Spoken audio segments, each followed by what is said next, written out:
Hello, everyone, and welcome to Make It Mindful, the podcast where we explore how to keep schools relevant by looking through the lens of mindfulness and asking the question, what's really worth paying attention to here? My name is Seth Fleischauer. My co host, Lauren Pinto, is on a break. But together we delve into the world of education by interviewing change makers and focusing on practical, transformative solutions for teaching. And this week, my guest is Lindy Hockenberry. Lindy, welcome. Hi, Seth. Thanks for having me. Yeah, nice to see you again. Lindy, could you start by please introducing yourself to our audience? Yes, I'm a lifelong educator. I live in Bozeman, Montana, so I'm in the southwest part of the state. I am a product of Montana public schools, and I taught in small rural Montana public schools. My classroom was a computer lab, and long story short, I always tell people, you can get the short version is that that's what led me into working into technology integration and educational technology because I taught business education, and business education in the US can be either very businessy, like accounting, marketing, or very technology, or a little bit of mix of both. And mine was very technology heavy. So hence why my classroom was a computer lab. So I always had that natural, what's now referred to as a one-to-one environment. I'd never heard that Hmm. term at the time, one-to-one environment, because every one of my kids had a big old, and mind you, they were big old desktop computers with huge towers and the really, really deep old school monitors that took up a whole bunch of space in my classroom. But it was always natural for me to use technology as a learning tool because I had that. And that led me into a path of working as a technology integration specialist. And I did curriculum development. We did a lot of professional development on that curriculum. That kind of led me into professional development. And now I have ed tech consulting business where I help schools, educators, teachers unpack technology, do lots of trainings, sharing, writing books, everything I can do to help figure out the effects of technology on education and what happens in the classroom and how we can use it as a learning tool. Hmm. So, how can we use it as a learning tool? The $100 million question. Yeah, I mean, and I guess making that a little bit more specific is that, we talk a lot on this podcast about adopting technology in a way that's mindful, not just using technology for the sake of using it, but really using it for a purpose. And I'm wondering if there's a way that you think about that in your work. When you are talking to teachers, when you're talking to companies about how to make sure that technology is not something that's just checking a box, but something that has a real impact and an impact in the direction that we are intending for the impact to go. What's like your framework for thinking about that? How do you advise people? Yeah, exactly what you said. Don't just use technology to use technology. I use the analogy, and I actually, somewhere in this closet behind me, have a physical toolbox. And I have on top of it, it says Lindy's Teacher Toolbox. And inside of it, I have sticky notes and index cards and markers and highlighters. And then I have little slips of paper with different technology tools like Book Creator and Canva and Padlet and Flip, right? Of this idea of this visual analogy that as a teacher, you have learning outcomes that you're trying to reach that are based upon your standards that you need to teach, right? And you need to figure out, how do I get from A to B? B being the learning outcome, right? How do you get your students to that learning outcome? And you have to pick from that teacher toolbox in order to choose which instructional tools am I going to use to get from A to B. Sometimes technology, like Book Creator, I'm just throwing random examples out there, tools that I like, not so much random tools that I like. Maybe you do want to use Book Creator, but then maybe your next learning outcome that you look at, it doesn't make sense to use technology. Maybe the technology is even sometimes a hindrance towards meeting that learning outcome. And sometimes it might depend on the student, right? I am I have not great handwriting for multiple reasons. I've now never had great handwriting. Now I have carpal tunnel as an adult, and it's just even worse. So for me, like, handwriting notes is really miserable. I would much, much rather type notes, and I'm a really fast typer. I can type like 90 words a minute. So like, I'm a super fast typer. But I've talked to a lot of other people that are like, if I had to type notes, no way. Like I have to handwrite notes, and that's also how it helps like solidify in my brain. So that's a perfect example of using technology or not using technology based upon a student's specific way that they learn. But as a teacher, they don't know that, right? They don't always know how they learn best. So that's part of the adventure, is helping them figure out, like helping me figure out that I am a much better typer when I take notes versus writer. And I have tried to sketch note, and it is very ugly.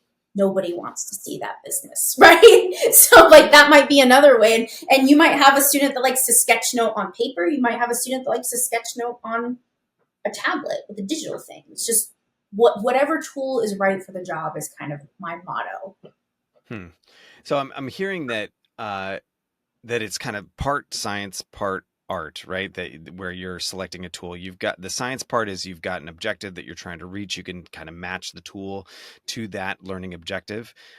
You've got, even in assessing what a student's known qualities are, what their known preferences are for learning, what their known abilities are. You can kind of match those up with a given tool.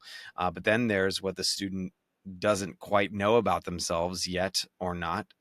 It's something that they might be surprising to learn, that something resonates or not, and that's more of like an art to it, where you're just kind of like going with a flow of what you're feeling at the time, and selecting a tool that works. Do you think about this in terms of like science and art? Is it purely science? Is it just a matter of like having enough information to be able to make the decision, or is there some jazz when it comes to selecting the correct ed tech tool for the job?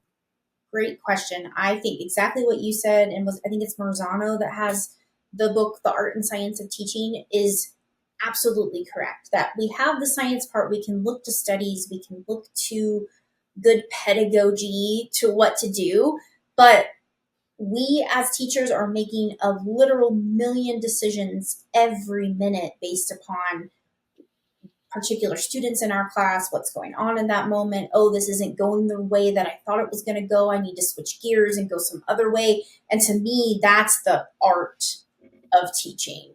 And the thing with technology, and we are hitting this very much against the wall with this right now, with, I had to say it at some point, AI, right? Artificial intelligence, is that there is no research.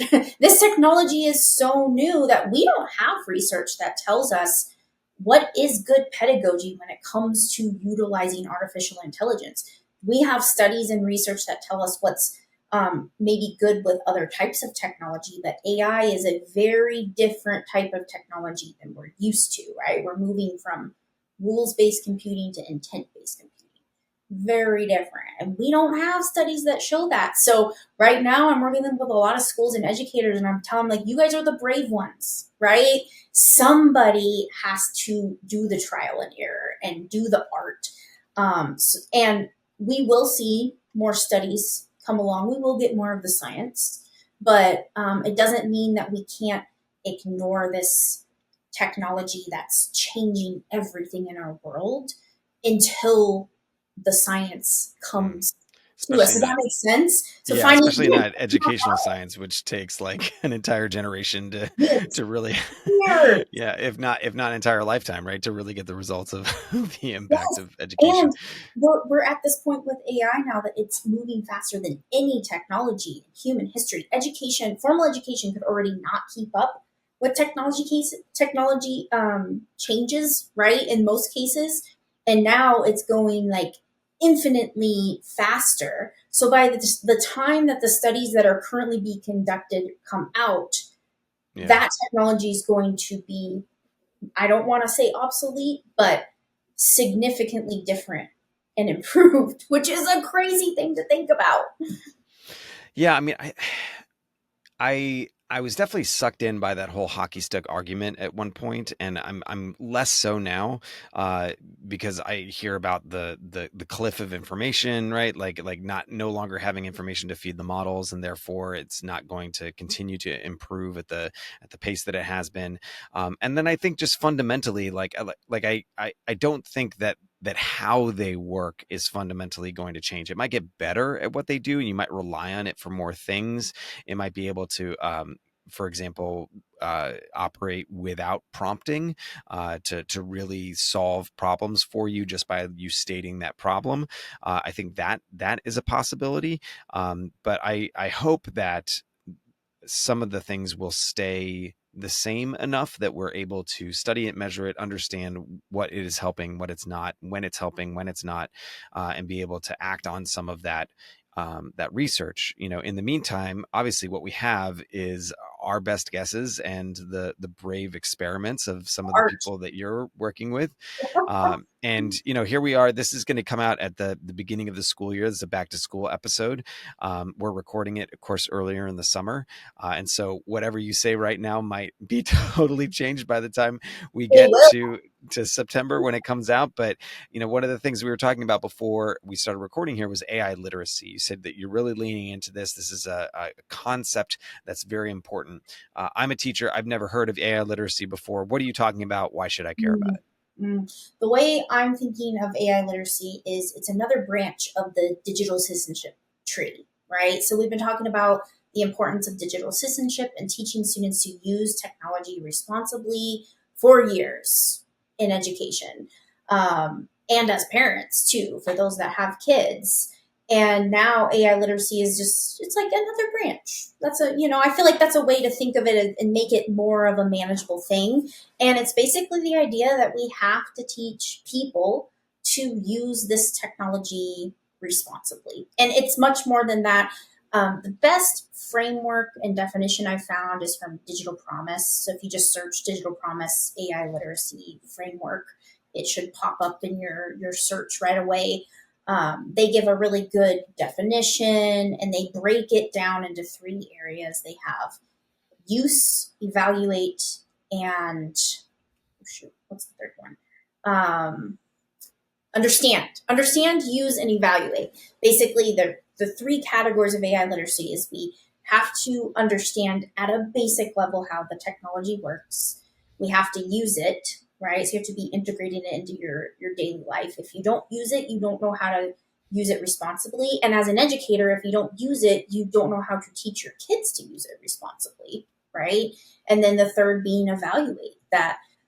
Just like we've talked about media literacy for years, we have to know how to look at it and say, oh, I'm not sure that's quite right? Hallucinations are a big deal with AI and currently in the way that large language models work.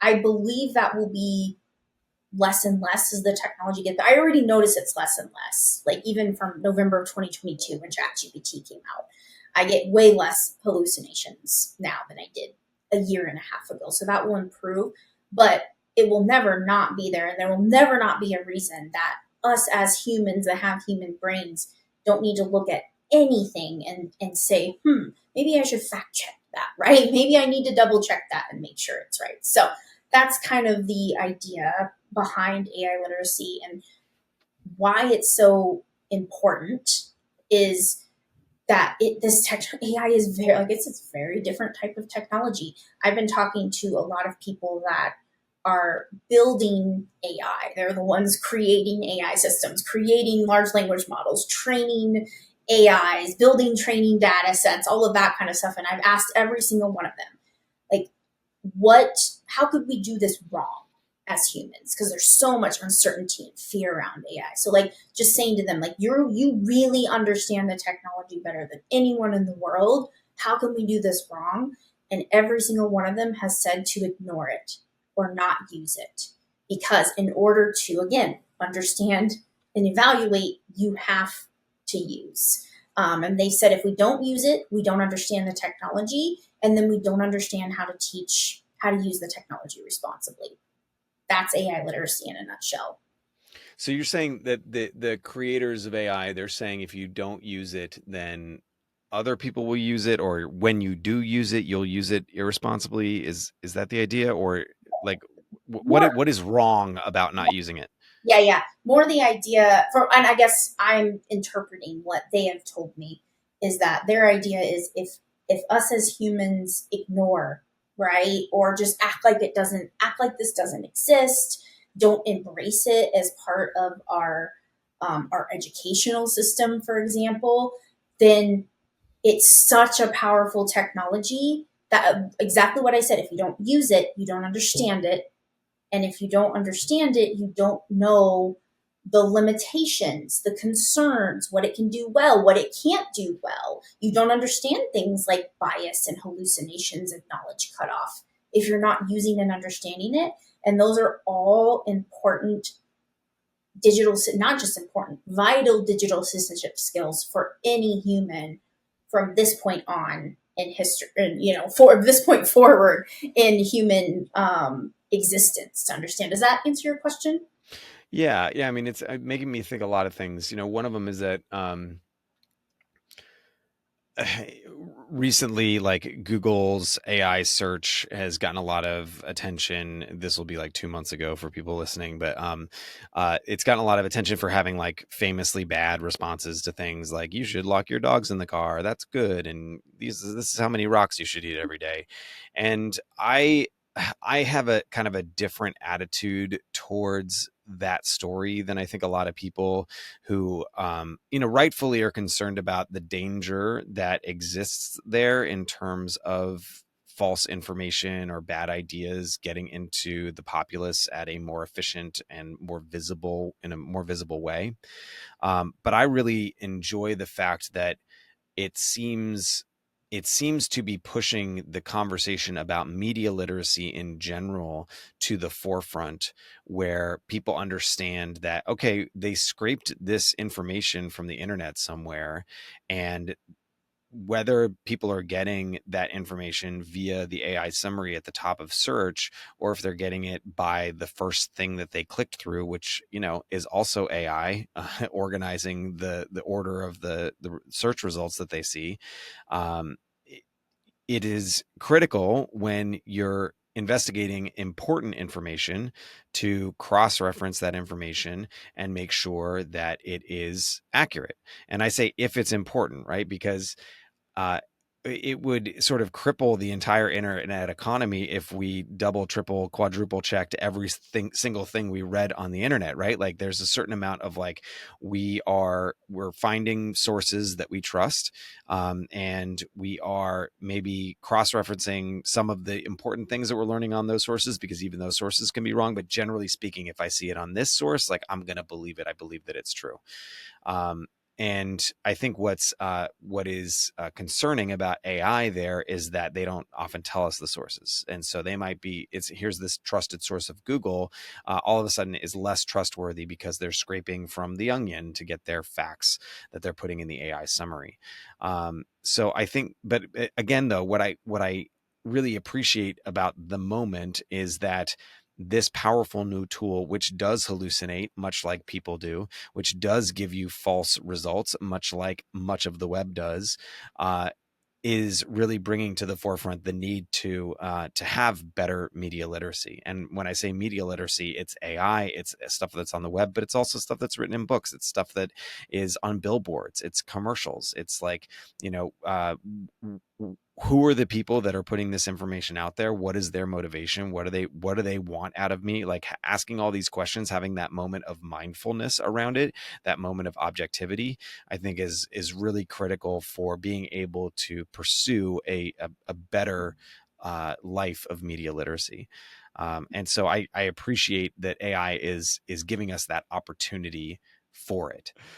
So yeah, I love what you said about media literacy and AI bringing it to the forefront. And I think the ultimate thing is we have to be very specific about teaching people how to be critical consumers.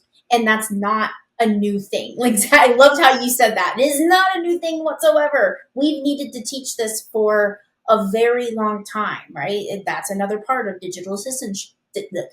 Digital citizenship tree. For some reason I can't say that today.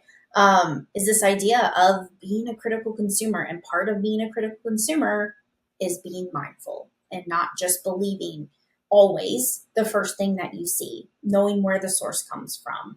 I get so many spam text messages a day now. It's the new thing, is the spam text messages. So being able to look at that and go, you know what, I really don't think my bank would probably contact me in this way, right? Like that's an example of being a critical consumer.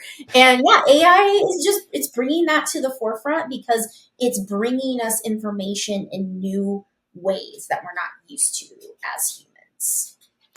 Yeah, and the other thing that what you were talking about got me thinking about in terms of digital promises, AI literacy framework, the understand, use, evaluate. I think the understanding is not just like understanding what it can do, but also how it does it, right? Yes. Understanding that it's just predicting the next word that comes along, understanding that it's scraping the internet for all of this information, that it's working on multiple levels at one time, that it's working in terms of meaning, but also in terms of grammar and syntax, and it's got all of those things going on at once. And then if you understand that, maybe you're less likely to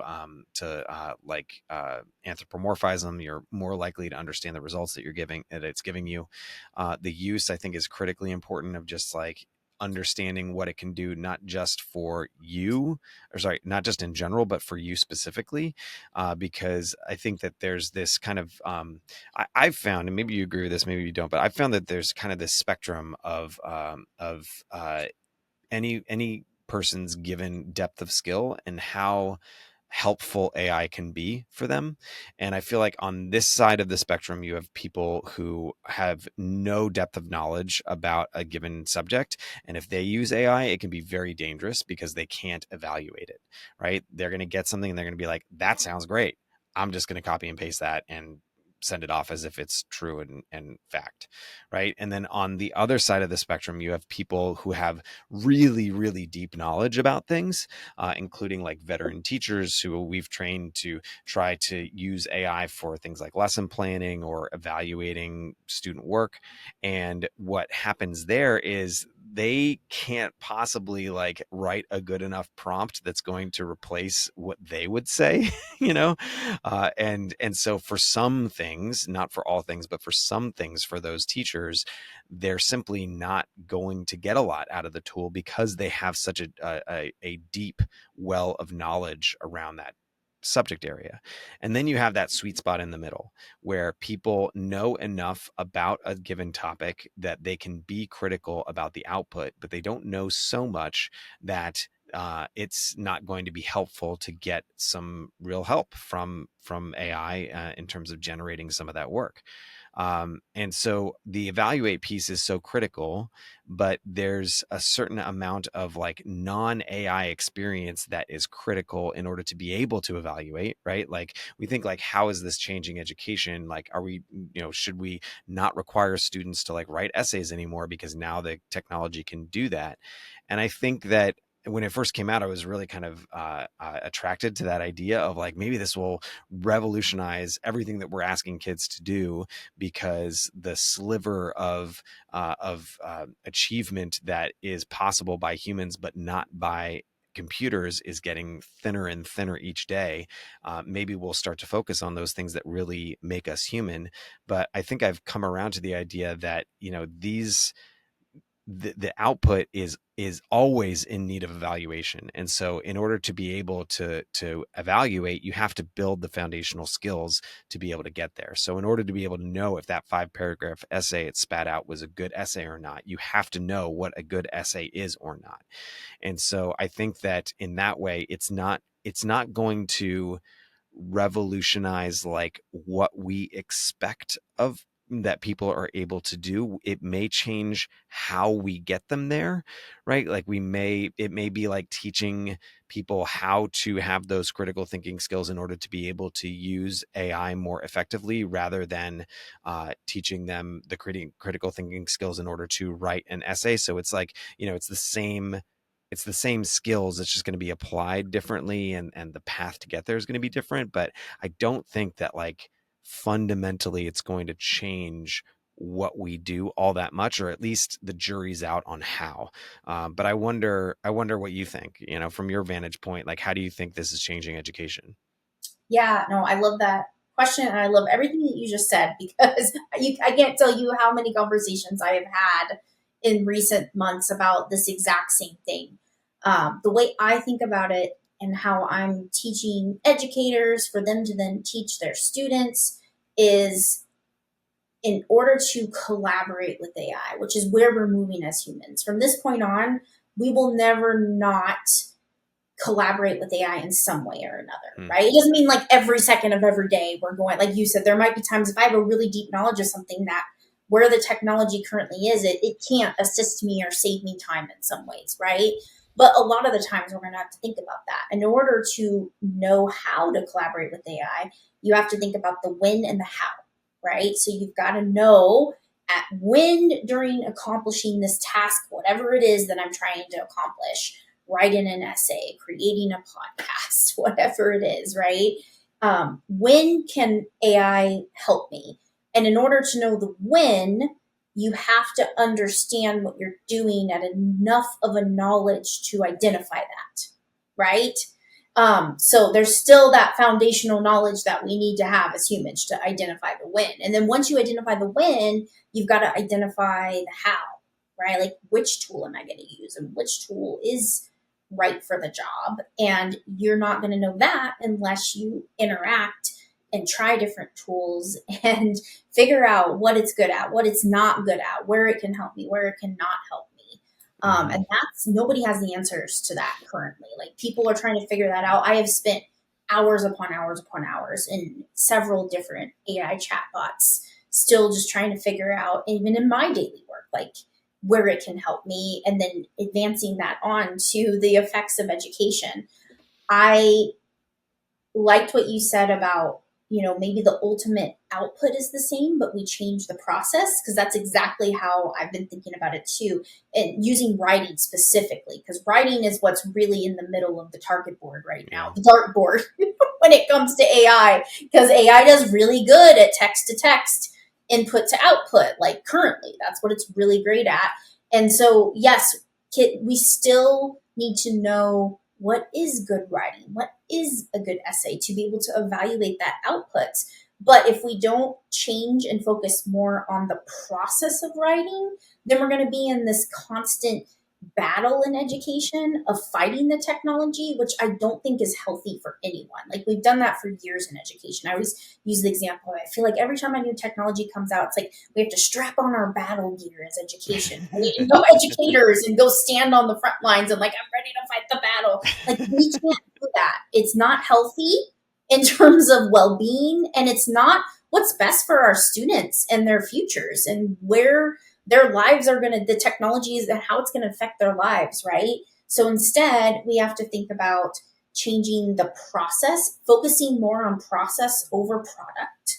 And for example, with writing, we can't not use AI during the writing process and teach students how to use AI, right? Because it can be really powerful. For example, a lot of people struggle with writing.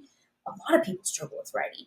And a part of it, a lot of people will say, like, a blank page just intimidates me, right? I don't know where to start. I don't know how to organize my thoughts. Well, right there, AI can help a learner make an outline, at least get a start, give them a draft of something to start with that then they can learn how to go in and edit. But it takes a very mindful, thoughtful educator that understands how to do that, understands the technology in order to help guide students in determining how AI can best support them on that path. But if we decide to just totally say, nope, we're not, we're going to completely ignore AI in the writing process and we're just going to keep teaching it how we've always taught it, to me, that's not where we should go in education at all, because we know that they're going to use it. Naturally as humans, we try to save time, right? Time is our most precious commodity as humans. So giving a task to a student, an employee, a person of any kind that they can just go and copy and paste from someplace else, like, let's not lie, us as adults, like, especially, we're very busy, we have jobs that take way more time, especially teachers take way more time than we have time to do. Like, if you really stop and put yourself in those shoes, would you not, if your boss gave you something that you could just go and copy and paste, would you not do it? right? Like if it would save you a ton of time. Maybe some And people are if like, the oh, output was good. if the output was good. Some of you might be like, oh no no no no, I would never ever do that. But really, just stop and think about that, right? Yeah. So anyway, that was a very rambling way of going round and round. Of, Yeah, no, I think about like you were talking about, like, just experimenting with this. What's so crazy about this technology, I think in the beginning you talked about what did you say? Rules-based computing as compared to intent-based computing, right? This idea that, like, it's giving you something different every time. It's and the relationship that each person has to the technology is going to be different. It's almost like the tool kind of adapts itself to the needs of the person, and this is unlike anything that we've ever had, right? So the experiment that we're running right now of all of these users across the world trying this out and seeing what's good for them and what's not, I think is what needs to happen in order to understand how best to harness it. The question, I think, for me is, okay, so what about kids, right? And how young, right? Like, um, what are your thoughts on that in terms of when is too early to introduce kids to a technology like this? oh, great question. I have thought about this so much. I've had so many conversations about this. There are people out there that are in my shoes that are saying like, nope, like elementary kids, we shouldn't even do it. Shouldn't even go there. I don't agree. And my don't agree is followed by many, many months of thought and many, many conversations. Going back to the idea of AI literacy, right? We have to teach how to use responsibly. They're going to be using it at home, right? We went through this, If they have access, yeah. right? Like we went through this about 2011, 12. I was known as the iPad girl because all the schools were buying iPads. Like most people, they didn't even know why. They're like, oh, you're the iPad girl because all these schools are buying iPads and needing to know how to use them. So I was going in and doing lots of training and support. And they're like, oh, the iPad girl comes in, right? And at that point, it still wasn't super common that like every kid had one at home or necessarily every parent had a smartphone. And so it was this idea of like we were having the same conversations. Should we have the kindergartners on the iPads? And I had schools that like K1, 2 weren't using the technology, but just using as an example, maybe they didn't start using the technology till third grade. But then guess what? We realized that they go home and they're using that technology. But this is what I really want educators to think about is that yes, we have digital natives. They've been around technology. Technology typically comes pretty easy to Gen Z, Gen Alpha, especially, right? But they know how to use technology for fun. They don't know how to use technology for learning and productivity. So that's what we have to do in schools. And we can sit and debate on and on and on about whether this should be the job of educators, it should be the job of schools, but it is what it is. Like it ultimately falls on schools, which then ultimately falls on educators. And I think that's where we're currently at. So to me, I don't think we can set like a oh kids like the example of oh only kids after third grade can use this technology. That does not mean I want to make sure and add this disclaimer that does not mean that we don't make sure that the technology is safe, secure, age appropriate, developmentally appropriate. That is so important. And part of that is again having educators that understand the technology, that know the pros and cons, that can understand the limitations, to be able to choose the right tools that are developmentally appropriate for the different ages. I do have some even primary K1, 2 teachers that are already using school friendly AI tools, not necessarily having students access the tools, but like let's use the example of we're doing story time. We read a book. We learn about a rabbit. Well, here, let me give a better example. We read about what's the book? Sorry, you can tell I'm not a primary teacher. The caterpillar, the Oh, yeah.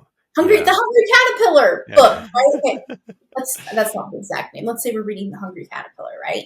We could then the teacher could create an AI to talk to the Hungry Caterpillar or to talk to the author of the book, and that could be part of a follow up. So not we don't have kids interacting directly with it, but it's up on the screen and we're having this conversation. And as part of that conversation, the teacher is able to explain, hey guys, this is an artificial intelligence. Do you know what that means?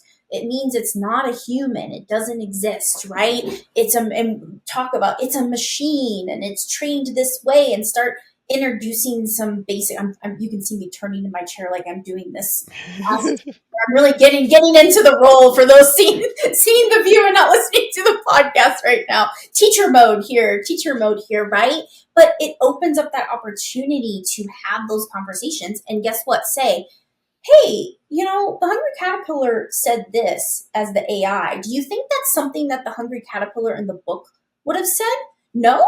Why wouldn't you think that's something that the Hungry Caterpillar in the book would say?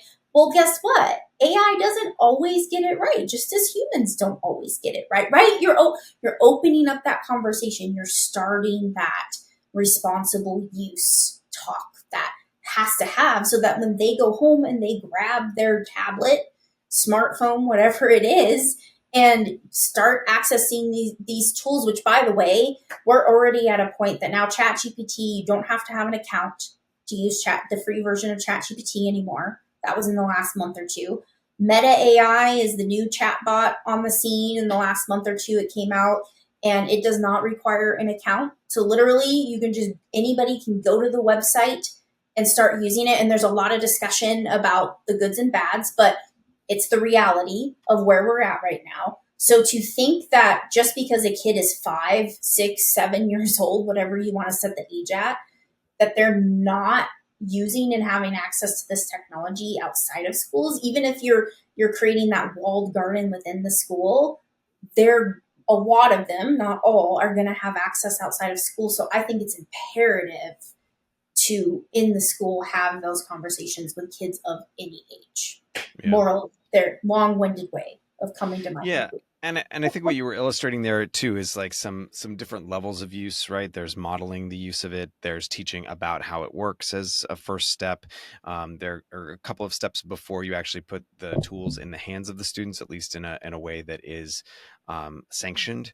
But yeah, I do think it is. These tools clearly are going to be ones that are critical to people being able to do their jobs well, or many jobs well, in the future. And I think that denying them access to a tool like that at school is an equity issue.